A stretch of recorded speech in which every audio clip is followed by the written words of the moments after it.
Hi guys, in today's video we're going to go over the basics of what is it dividend growth investing. This is the foundation of investing in dividend stocks. There's a huge interest about the topic. Let's dive into the details. We're using BART AI to summarize the most important and valid information out there.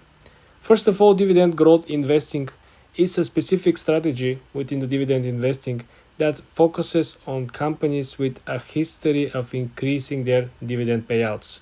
Meaning, if a company used to pay 1% 10 years ago, then 2%, 3%, and currently is paying 7%, this is a growth investing dividend strategy.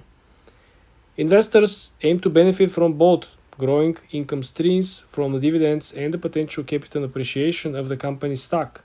This is a rare occasion, guys, but it could happen. Everything is possible on the stock market.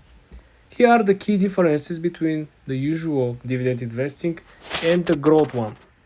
The regular dividend investing focuses on companies that pay a consistent dividends regardless of the growth, meaning the company might actually has its stock down for the last 5 years, but the dividend has been increasing.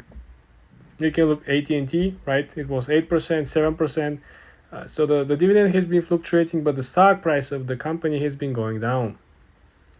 The second type is the actual topic of the video, which is dividend growth investing, which people essentially see companies that not only pay a very good dividends that increase over time, but the company stock sees appreciation, which is a double payout.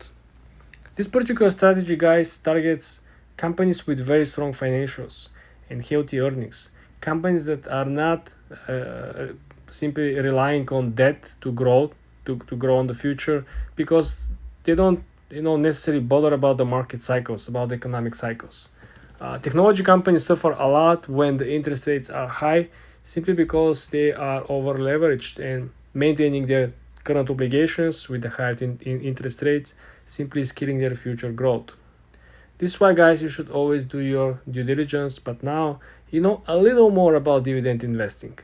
For more videos like this, guys, subscribe and like this video.